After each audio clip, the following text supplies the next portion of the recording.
I'm going to just say this before I even start anything. The information I am about to share is probably level 3 or 4 information. Okay. But it is important to me that anyone who is going to continue to train with me know this information. And you don't have to believe it. This is not a belief system situation, but I do need you to know it because otherwise I'm not in integrity, right? It'd be like if you were going to a medical doctor and then they weren't telling you about potential side effects of a medicine, right? So you can do with the information what you want, but I've got to tell you for my own well-being. Okay? So we'll start it off with 3 deep breaths, please. So everybody air out. Inhale and out. One more in and out. Last one all the way in and out. All right. Eternal source consciousness, the one love from which we have come. We are gathered here in service of the greatest, highest good, and we ask that all beings, seen and unseen, that are in service of this love be here, and all those unwilling to receive that eternal cleansing love of source may leave now. Shh.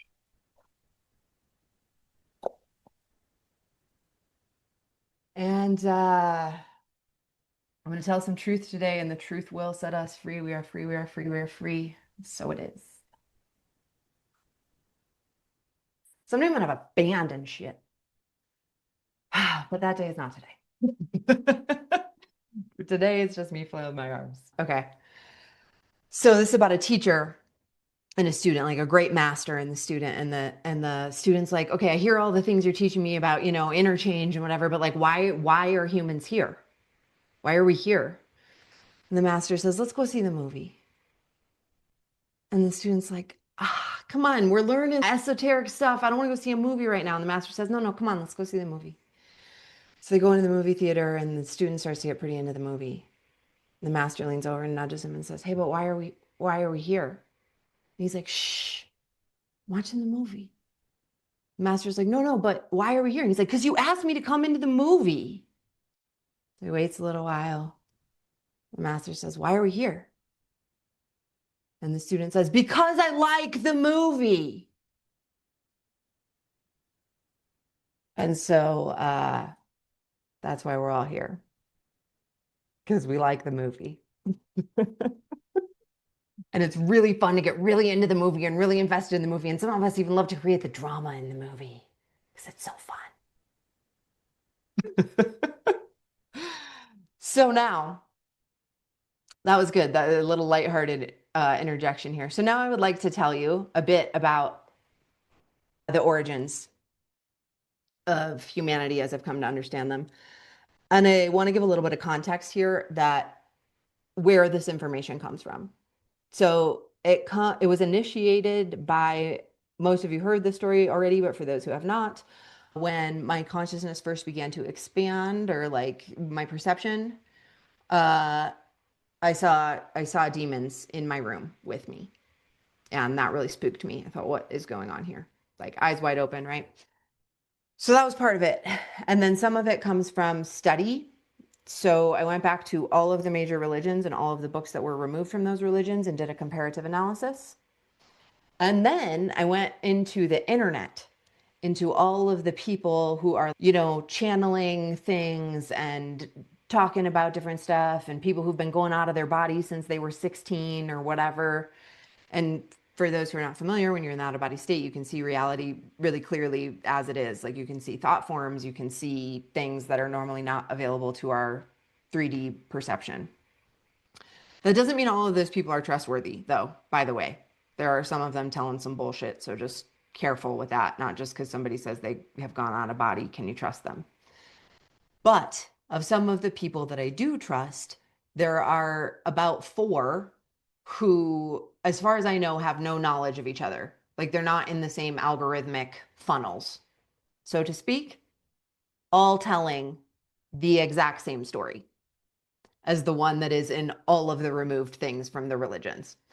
And so my conclusion here as a logical person is just to say, rather than writing this all off and saying, oh, they're lying and they're lying and they're lying and they're lying and all of the esoteric stuff that was removed is lies, the more logical thing to do is to say, this is probably just what actually happened.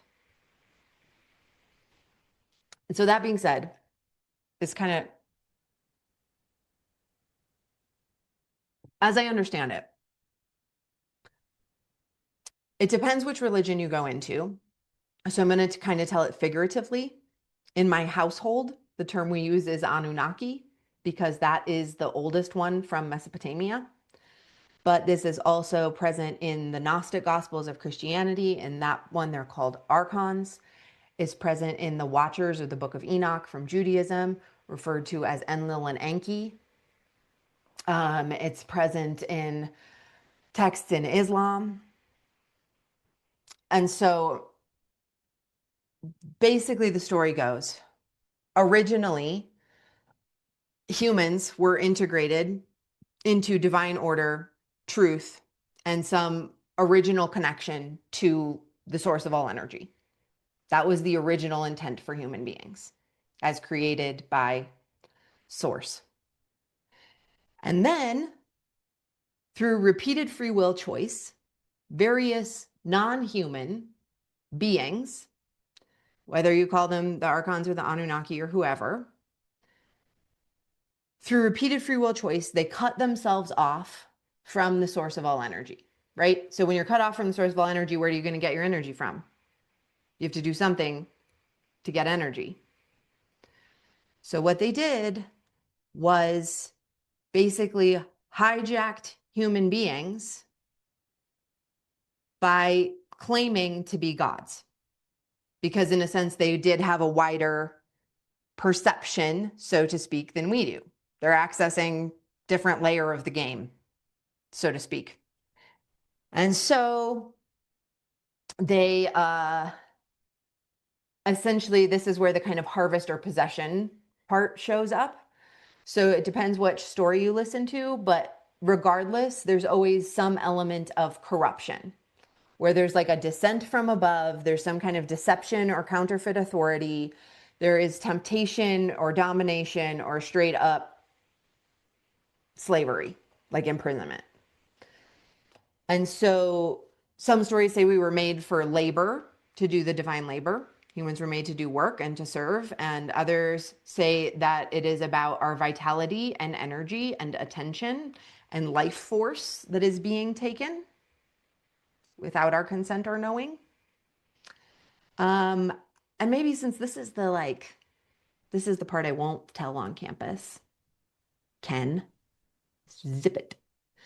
One of the things I've been shown myself that contributed to this is as I've been training to view with more discernment, one of the things I was shown was like these nets, kind of like grids over the earth.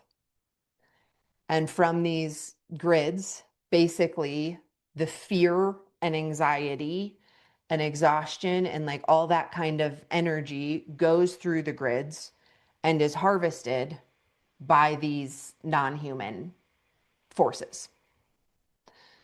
So I say this to you to say, I'm telling you this with some discernment, because if I tell you this and then you all just get scared, right, then I've just created a negative ripple effect. So when I get to the end, I'm going to explain about liberation, because there is a plan for how we get all of the human souls back to source instead of hijacked, which it makes a lot of sense. Another thing about this that makes sense, I'm kind of going off track here, but in class the other day, I asked everybody, okay, what world do you want? And everybody says, oh, we want to be free. We want to make art. We want to have healthy food. Okay, so all of the humans want these things. Why don't we have it? Something screwy is going on here. And I won't get into all of this stuff because it gets really when you actually do the translation into like how they act in the world, it gets really dark and gnarly. And so I'm not going to go into all of that, but it's gross. Okay. Uh, so other ways that this has shown up in these sort of narratives that are all telling the same story. So there's the attention harvesting. That was one that I have been shown myself. Ignorance is another one. So just kind of keeping us stupid, so to speak, but not stupid the way we mean it, like IQ, but just, bleh, not aware. Ignorance. Reproduction and lineage corruption. And different types of like moral bondage. And so by that, I mean the feelings of shame and guilt and all of that. And part of the reason I'm telling you guys this information is because it really helped me. When I understood this, I was like, oh, things make sense now. Because before I was like, why is it like this? And I also had a lot of the shame internalized in me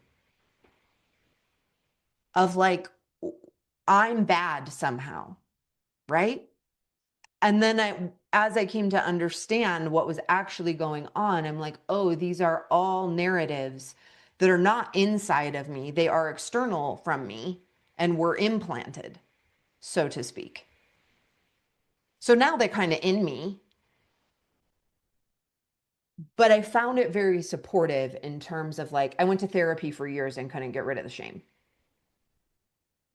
Just talking about it didn't, it maybe helped a little bit, but it did not help me release that because for whatever reason, it still felt it was in me. So after, basically what you get is the fragmentation of knowledge. So that's like the fall of the Tower of Babel, right? Humans can no longer communicate with each other anymore. We're all speaking different languages. That's the fragmentation of knowledge. The loss of our sovereignty and freedom, forgetfulness of our true nature, and enslavement, either literal or spiritual. And so that's kind of the part where evil becomes real in its consequence, even if the specifics of the stories all are different. And again, to understand this, it's like translating consciousness into words is difficult, right? So, like when I do whatever, I don't know what I'm going to call it yet, whatever that is that I'm doing. And then I have to come back. It's like when you're trying to explain a dream or something, and then you have to put words to it, but you're like, it didn't really, So I believe that's why all of the stories have kind of a slightly different telling, is because everybody was trying to translate this broader thematic thing into their own language and way of expressing. But fundamentally, there's kind of a pattern of truth running through all of it. And so there are ways to be liberated. And the traditions vary on this. So some talk a lot about divine aid and alignment. So basically, that there are also beings. And this is another thing. There are many, many beings from other star systems, planets, etc., that are really interested in what is going on Earth right now. There are people that have volunteered parts of their own technology and understanding to be like, we are going to get the humans out of this mess.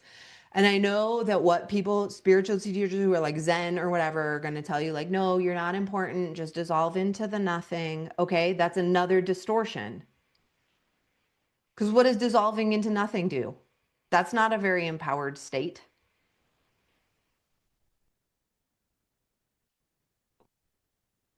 So, various things. You can divine aid or alignment. Essentially, that's asking for your guides for help. There are beings that want to help.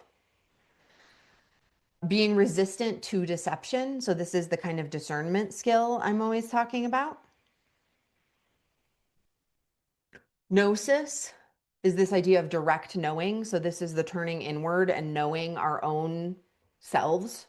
And the more we turn in, right? Like I was saying, the way I was led to all of this knowledge was not through, I confirmed it by reading texts, right? Because the scientist in me and the like analytical mind in me dies hard. So I want to like go find the information. But the original entry point of getting to it was an inward turn, not actually an outward looking for the information.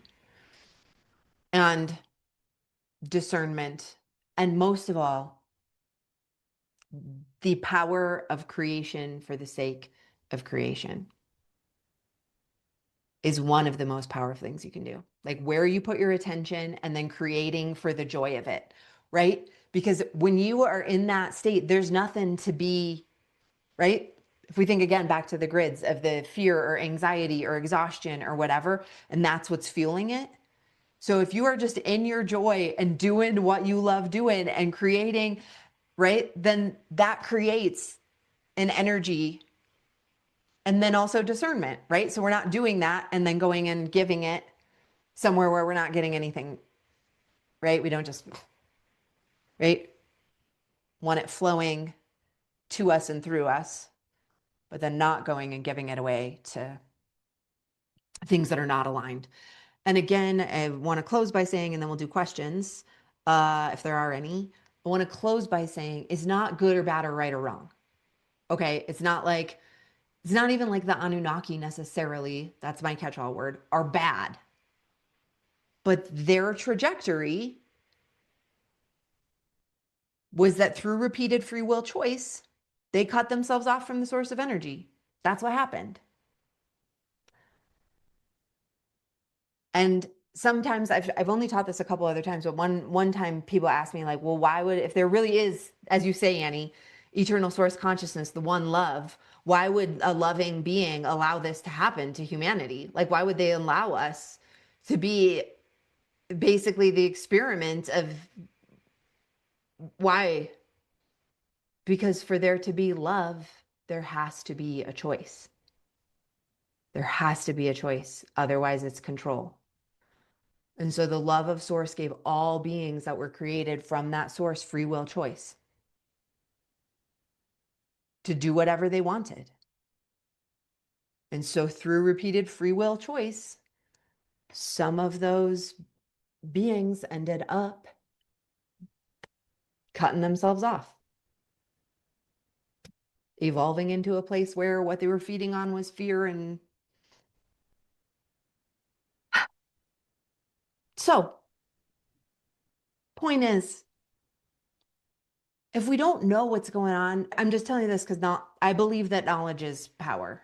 And if we have the information, then we can act from a good place. I don't say this to just be like, oh, scary, esoteric information. But if you don't know what's going on, it's harder to do something about it. And I really, really, really just want humanity to get free, man. And we are at a really pivotal moment. We are like, the whole planet is like seizing and like you can feel it. And we are who we've been waiting for. We are, and we are gonna get free. And if we don't know what we're up against, it's gonna make it a lot harder. But if we know, then we can do something with that. Does anybody have any questions? I do. Yeah, Ness. Thank you so much for sharing with us. I have a few things that came up for me, but I'm just gonna go with one or two. Is gnosis, right? Also the belief of everything I need is within me, kind of like we are who we've been waiting for. Yes. And even if it's like not directly within me, like there's this magnetism, right, that we talk about in soul school, that if it's not directly within me, it's coming to me. Did I Yes. capture this correctly? Yes. Yes. And it's the orientation toward that. Gnosis is inner knowing. And so the orientation toward that. Yes. Beautiful. Ness. K-pop, Demon Hunters, and The Matrix. I know. Does that like I like to visualize things and I imagine those things when you describe these things. Yes. Okay. And I think a lot of these, like, dude, I'm not going to go off about K-pop again, but Those people knew what is going on this planet. Okay. Whoever made that film, they were aware about the Anunnaki. 100%. Thank you. That is a case study. That is not an anime film. It is a documentary. Anybody else? I have a question. Yeah. So if there's these superior beings of some kind, and we're just wee little humans that struggle to perceive these things, what is so special about us, or why should we feel special in some way? I mean, I guess to if we're like comparing ourselves to these, yeah. Mm-hmm. We are we are special. This is kind of a fun part of the story that I didn't get to tell, but and this is not in every version of the story, varying amounts of detail, but I like this part of the story is that we were created as a genetic experiment, right? So these huge leaps that Darwinian evolution can't account for are the engineering of these folks. And basically, at one point, they started to feel something, even though their whole culture is built on be our servants and fear and hierarchy and all of that. At some point, almost like you would for a pet, right? Like you can imagine kind of a jerk, but then gets a really sweet dog. And they feel that they start to feel this like sweetness because they're like, oh, look at how cute, like, oh. And so I believe we are special because we have the capacity for love and care and joy. And they began to see that. And it was not something present in their culture, right? But they began to see that and we're like, huh. And so, yeah, I do believe humanity is special in a sense, not necessarily more or less. I guess it depends what there's like a semantics thing about what special means. So I'm going to take the word special out of it and I'm going to say, I believe humanity deserves to return to being connected to the source of all energy. And we deserve to be liberated from the situation of service and divine labor that we have been placed into, and all of the ideologies that come along with that of shame and guilt and you're bad and all of this stuff. Okay, I have a comparison. I wonder if this is, I'm imagining The Martian, like the movie slash book, and he's like, yeah, I'm gonna get out here no matter what. Ah. But it's like a positive thing. That's what I'm Mm-hmm. imagining, at least. Mm-hmm. Because I will stay confident that there's some positive reason to be positive, if that makes sense. But anyways, Oh, yeah. I think that works. I mean, this is such, I know it's going to sound at some kind of way, probably to some folks, but this is really such an epic time to be alive. When you go looking, some people are, oh, it's the end of a whatever 2,000 year cycle of darkness. It's the end of a 14,000 year cycle. It's the end of a 26,000 year cycle. It's the end of a, some people are going all the way to like 500 million years. But everybody is talking about 2025 to 2030. There's people talking about this, and I know it's like, oh, every generation wants to believe they're special, but look at what's happening. This is it. And you don't have to believe me. Don't believe a word I say. But I believe that. I believe this is it. We're the ones we were waiting for. We've been preparing lifetimes for this. Lifetimes for what? The liberation, the return to Do source, the finally getting free. you And I'm think not that saying it's going to be pretty. It's going to be gnarly getting there. Don't get me wrong. It's not like I'm saying, oh, yeah, and then it'll all be sunshine and rainbows. That's not what I'm saying at all. It's going to be hard. Do you think that arriving to that liberation that you envision, this like shift that people talk about, do you think it will be like a realistic, like actually like physical, like the free energy that we hear about and the complete liberation of everybody, like knowing exactly the true history of the world, like that type of true liberation, like One Piece, like full on like physical, or is it like because I feel like the alternative, or not the alternative, but the like the picture that people have in their minds is too like woo-doo wooshy, like we're all reunited with sources, and then as in like we all have kind of become meditators, and like everybody's like sunshine or rainbows basically is like Yeah. what you're saying. Yeah. But do you have a list of things that need to have happened in order for us to have like known if we've made it or not? Yeah. I have responses to that. I don't have a list. But Okay. one of my I get I have a teacher who I was in a thing with her, and she got basically this question like, how are we going to know when we make it to the new world? And so I'm going to parrot back her answer, which is when you can sit with your friends in the grass and say, I am the love, I am the peace, and feel that fully, then you will know. So that's But kind of the hippy dippy answer, but I have some things I want to add, right? Because she was in front of a lot of people, so she had to give kind of a safe answer. That's the problem with these huge guru type things, is that people can't really say what they really think, you know? Or maybe they are, I don't know. So that's one answer. And I think that's a huge part of it, is it has to be the internal shift first.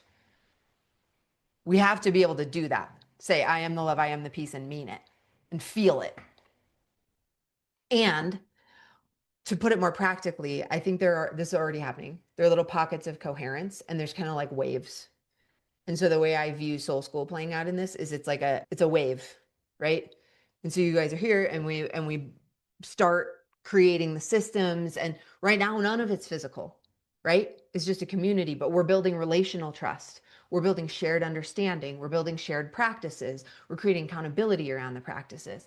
Okay, and so as we do that, then slowly over time, it becomes created into physical reality. And I do believe that forbidden technologies will be released probably in the next 5 years.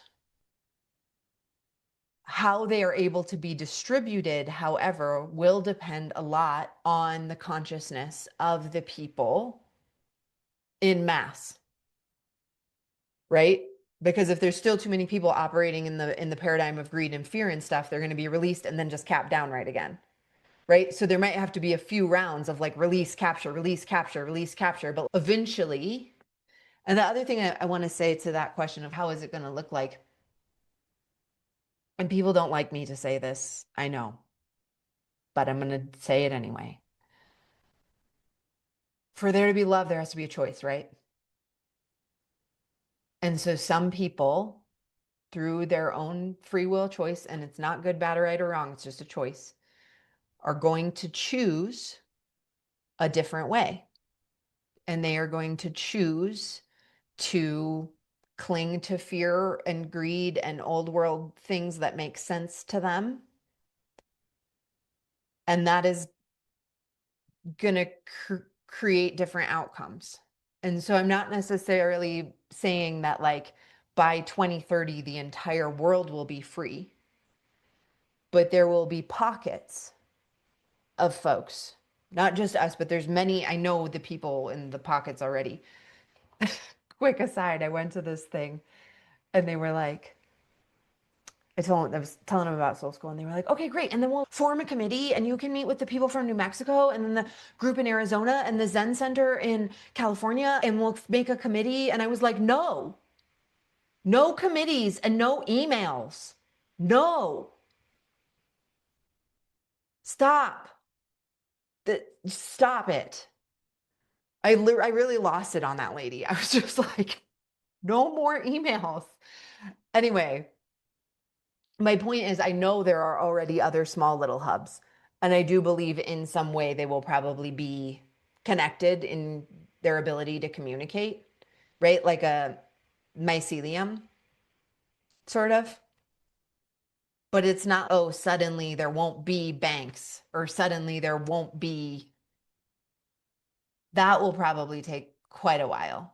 But like any good mycelial network, right? As things decay, it will absorb them, right? As other people realize, oh, this isn't working for me. Where do I go now? There will be collectives of other human beings who have already done the work who are like, oh, do you need soul rehab? Right this way, please. We are all set up and waiting for you. We were hoping you would come. Yeah, like building the framework for a structure and a new form of governance slash lifestyle that is easy to then switch to once the current one dissolves. Yeah. And so for the next couple of years, those of us that are here are going to feel kind of like, what, at least that's how I feel. Like, what am I doing? Where is everybody? It's, I throw these things, there's like 6 people on the Zoom. Am I nuts? But no, and it's not that it's not, and again, it's so hard to talk about these things because like in our culture, we associate being earlier with being better. No, it's not good, bad, right, or wrong. It's just that some people need to be earlier so that when you know, it's all just going the way it needs to go. But it's very important to me that people who are part or are in this with me don't get any ideas of like, and I'm special because I was here first and I got this ready for you. Like none of that energy, please. We're just doing what we came here to do. Any other questions? Yeah. Yeah. Many. Based on your research and your experience, and I know you read books, this is how I imagine you reading books because you do it so fast. Um, have we have we gotten close to the knowing and the believing I am love and I am peace? Or is this, I don't know. Yeah, have we where have we gotten to? That question doesn't feel right, but I think your nodding indicates understanding. Um, so this is not from the religious texts themselves, but from the separate people I was describing who have been going out of body for a long time and through that state accessing information and who are telling the same story. All of those people say that basically there have been and were always intended to be 3 seedings of humans on this planet. And the first seeding um, rose and collapsed. The second seeding rose and collapsed. And this is the third and final seeding where we are intended to. And I wish I could remember the details of that now that you're asking me the question. But basically, it was the first one kind of collapsed from being too lovey dovey and not able to handle physical reality very well. And then the second one collapsed from getting too obsessed with their technology. And so the idea is that the third seeding should have integrated all of the ancestral memory of all of those human civilizations. And this is the one. That feels Again, good to me. it feels Also, true to me too. And like I said, it's from 4 people I really trust who've been at this a lot longer than me. Wait, related, because that was kind of what I was going to ask. I was like, have we reached this state before? Are there people like currently who have already reached this state? Because I feel like we could access the feeling of thinking I am love and joy already. So is there something Right. beyond that? Or This is okay. I don't. So this is why I kind of disagree with that teacher. Like, I think she had a piece of it when she was like, I am the love, I am the peace. That's a piece of it. That's that internal gnosis and belief and internal shift. But then there also needs to be the horizontal, right? It's not just feeling good, but on the horizontal plane, there's also the growing up and the showing up, right? And so I think maybe that first civilization might have been laying around like, I am the love, I am the peace, but that isn't going to make life on this planet work.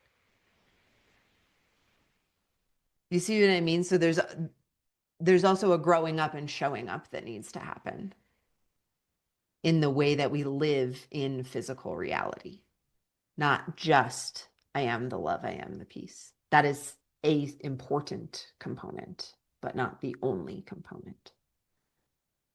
Can I ask one question? I think it'd be applicable before this ends, I guess. If we hypothetically have like a billion questions and would like to talk for the eternity of time, but obviously that's not realistic, or maybe a good idea, how should we select patiently? What I would I'll try my advise you to best. do is to begin believing that you are going to live to be at least 160, and that will create a great feeling of patience in you and will make your questions feel less urgent.